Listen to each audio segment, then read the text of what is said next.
Hey, bookworms! I am here with poet and published author M.A. Spark, beaming in from Nebraska. How you doing? Good. How are you, John? Excellent. So, we are here to talk about his new book, Subtle Changes. So, first, can you tell me about you as an author and a person? I started writing poetry probably back at the end of 2022 into the beginning of 2023. I had just left a pretty toxic relationship that I just needed to get out of, and I finally gained the strength to do so. And at that point, I'd kind of just given up on any sort of relationship that I thought would be possible, and just decided to focus on myself a little bit.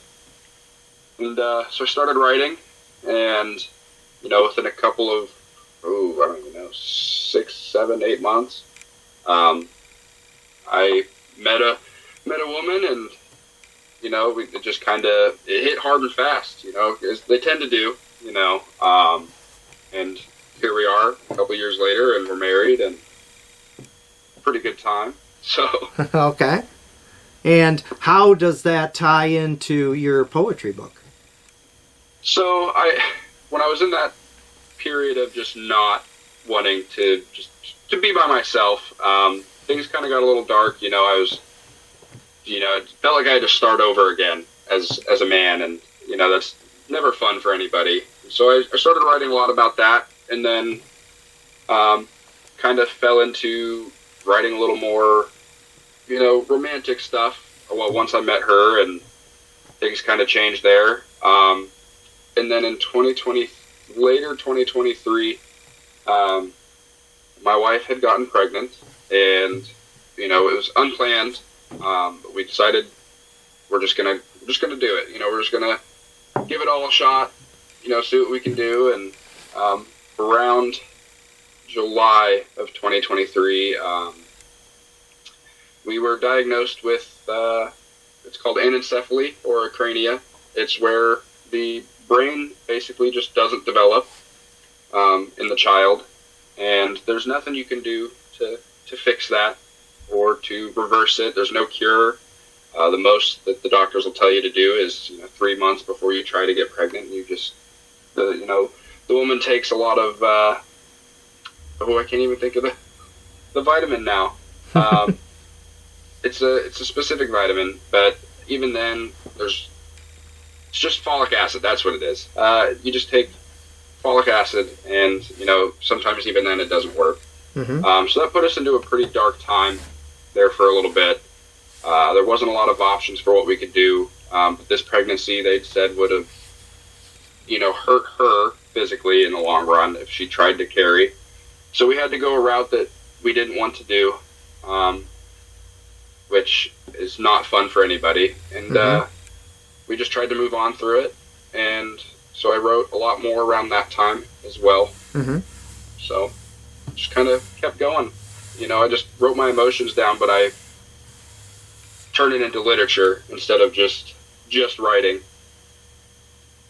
Right. And so how would you describe your style of poetry? Like one of my poets here, he described his as like free verse. Right. And so how would you describe yours? It kind of falls in the line of contemporary. I agree with the free verse. I have a mix of a few different types. I'll throw some rhymes in on a few, but some it's just more kind of, what's the word here? Like your poet said, just a little more free verse, just kind of open about it. Some of them get pretty dark here and there in the book, but it happens. Okay. So that's kind of a trigger warning, I guess. There is a trigger warning in the book for any sort of self-harm or suicidal ideations in there. I made sure that was a page before anybody opens the book any further. Okay, that's good to know, right?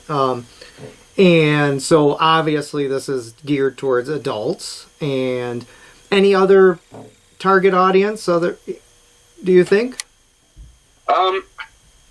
I always see a lot of anywhere from the age of 16 all the way up until their 20s, maybe into their 30s, that really, there's a lot of popular stuff. A lot of kids nowadays have TikTok, and there's a lot of, sad poetry, I guess is what they call it, on TikTok. It's just people's writings displayed as a photo on the video, and then they put music in the background. And, there's a lot of that on Facebook as well. So I think it's just anywhere from the age of 16 all the way up to 30 years old. It's a pretty popular style, is the contemporary free verse type style.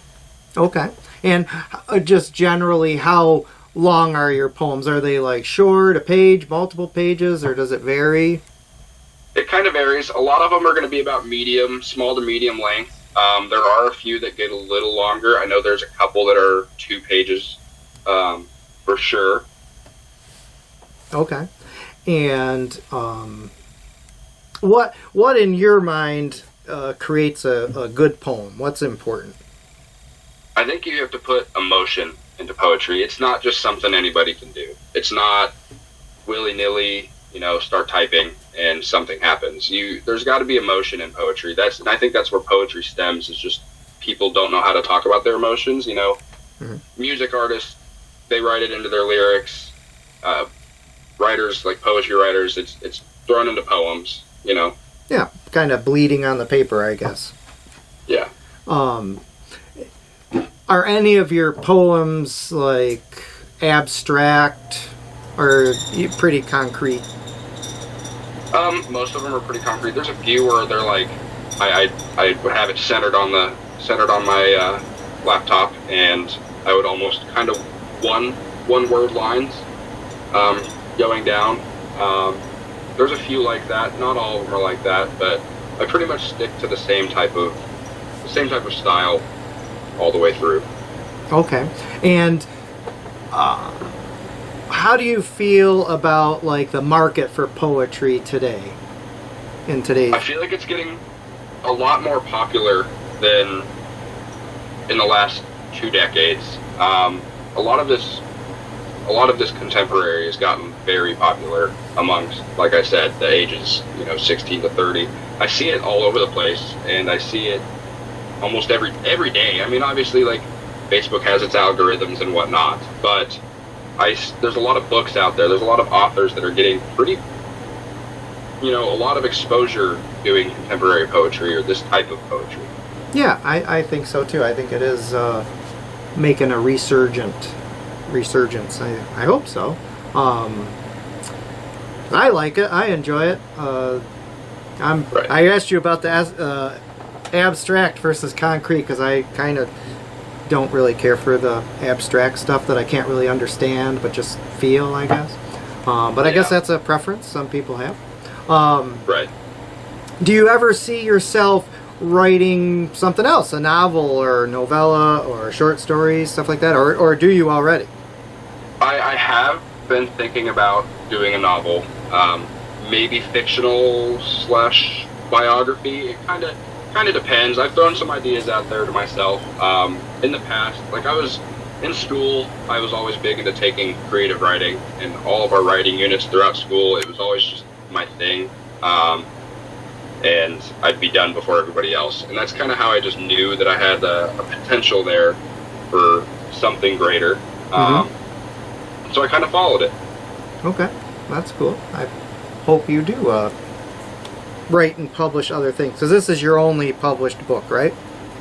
For now, this is my only published book. I did start I wouldn't say a series, but I'm going to label them as volumes. I started it, not too far into it yet, but I would like it to be at least double the size of the one that I have released now. Okay, nice.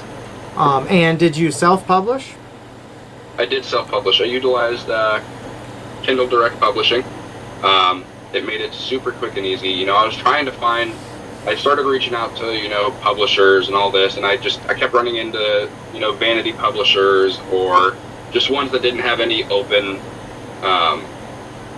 sort of openness to taking any, I can't think of the word now, just open to taking anything yet this year. A lot of it is like they do it in time frames of like a month or two, a couple times a year. Mm-hmm. A lot of them had some pretty strict guidelines that they wanted you to follow, and there was things that couldn't be in their public, like stuff that they would publish and whatnot. So I kind of just went the route of self-publishing, because then I could it's my own. I could make it my own. Right.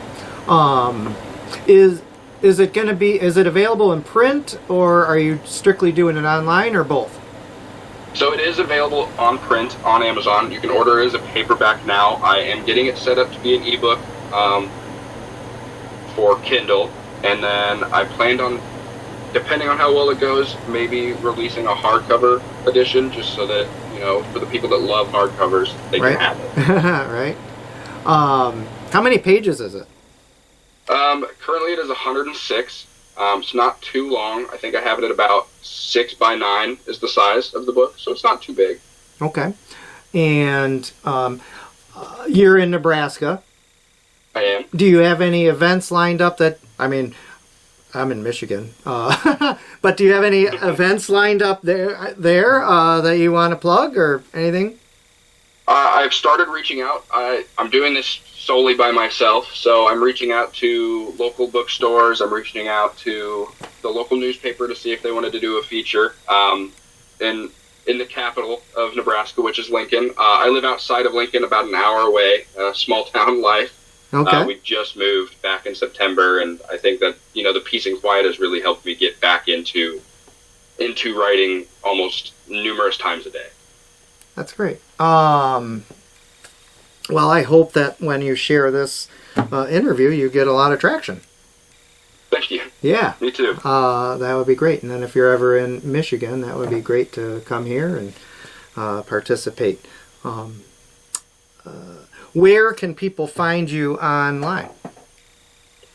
So really, the only thing I have is a Facebook page. I have looked into I'm going to be getting a website here soon. I just started working on it earlier today. But right now, Facebook, my page is just M.A. Stark on Facebook. Okay, that's good. Who are some of the poets or classic or contemporary, I guess, that would you say maybe influenced you, or that you that are some of your favorites that might give our readers or our listeners some idea about your poetry, I guess, right? Right. I really like R.M. Drake. He's got a lot of great stuff. I have a few of his books. My wife and I were big Barnes & Noble fans. We'll spend hours in there. I'll go to the poetry section, and I'll just sit there and grab every book. And if I'll just flip through the book, and I'll stop somewhere at random. And if I like the poem on that page, I'll just go ahead and take that book right up to the counter and purchase it. I also like Ticus, Ticus. He has a lot of great stuff. I just found him recently, and that's probably about as close as you're going to get to my stuff as you're going to get. I wouldn't say I've shaped my stuff around his, but there's definitely a lot of relevance between the two. What advice would you have for someone who is seeking to publish their book? You just have to go for it. I mean, it's always going to be scary. Everything new is going to be scary, but like my book, there's a lot of changes, and changes may not always be welcomed, but there's a reason you go through them. So if you just take the time to focus on what you want, it's all about what you want too. If you want it that way, have it that way. You don't have to go through a big publisher. You could start out like I did on Amazon. You can go through Barnes & Noble Press as well. They also have their own publishing. Mm-hmm. But just don't worry about what people will think, and worry about what you're doing and how you want it to be. Anybody that you would like to give a shout out that helped you along the way, or, with your book and stuff? Definitely my wife. She's been very supportive. She did not like the fact that I went and randomly found a typewriter for sale on Facebook one day and wanted to go buy it when we were doing some other errands in Lincoln. But I think she's liked it since, because she gets a lot of love letters, left out on the table, I gotta ask. by chance. Nice. I gotta ask, what kind of typewriter did you get? It is a 1955 Royal in pretty much mint condition. Everything works great on it. I ended up going and getting some ribbon for it and then some paper, and it types beautifully. Nice. Nice. How did you do your cover design? Did you do it yourself, or did you have that done? I've had this photo for a while. It was a tattoo inspiration that I had used, and I don't know. My wife and I do a lot of I don't know if you'd call it taxidermy, but I guess a lot of art pieces with different bones, and then I have a few European styled mounts of different types of animals, like some deer. I have a few elk. And I like the way they look. They look really, we have a very vintage style. We have a house. The house that we bought it was built in 1900. It's an old Victorian with a turret right at the front. Mm-hmm. And everything that we've done to the house so far, because it's definitely a fixer-upper, is just revolved around a vintage, Victorian antique style design. And so when I see stuff like this, like my cover photo, for me, it just kind of clicks as something that I love to see, and so I spent a lot of time editing that cover. There was a few different ways that I wanted it done, kind of like how my ad for the book on Facebook is, with available at Amazon on the bottom. That was how I kind of wanted the cover at first, but then I felt like you didn't get the image the way that I wanted it to be perceived. So I blew it up and I made it so it was it split itself down the middle, basically. Okay. So you're into art and you are an artist yourself? Very much so. I mean, I don't color. I mean, sometimes. But I'm not a big drawer type of artist, but I like to make things out of anything. Very cool. When you're not writing, what are the things you enjoy? So I do some forging in the backyard using the fire pit. I'm looking into getting some actual propane forges. They're on the pricier side, and it's not something I really want to direct my money towards all the time. My full-time job, I'm a union electrician with the International Brotherhood of Electrical Workers. I'm a first-year apprentice, but I'm about done with my first year already. Nice. So I work for a really small company. It's just me, the owner, and then one other journeyman, and we kind of just do our thing every day. But outside of writing poetry and forging, I like to spend a lot of time with my wife. We're going through a hard time again. We were purposely getting, trying for a child, and we ended up getting the same diagnosis back on November 17th of just this last year. And it's been really hard to deal with. But everything was healthy, and so we're deciding to carry to term. But once the baby is born, typically they don't live past 48 hours. So it's been a really hard time, and I think you kind of see the term, in the book where you can see that time. I did write a poem. We got the gender; it's a girl, and we ended up naming her. And everything, and so I think this time it's a lot more sentimental. It's we're going to be carrying, and we're going to have a lot more grief and trauma to come June. So yeah, I'm sorry to hear that. Appreciate that. What would you? I don't know. This is up to you, but would you like to read one of your poems? Yeah, I would love to do that. Actually, let me go ahead and get one pulled up here.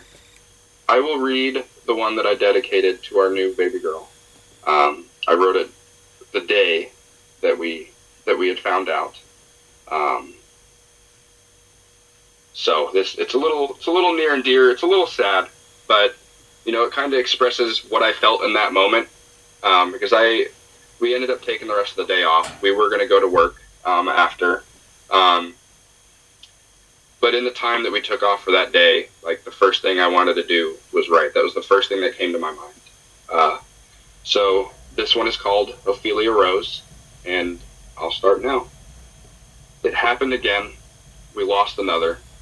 All I can think about is how much I hate the sound of children laughing. How I hate that I won't be able to hold you. It's not fair that you won't be here with us.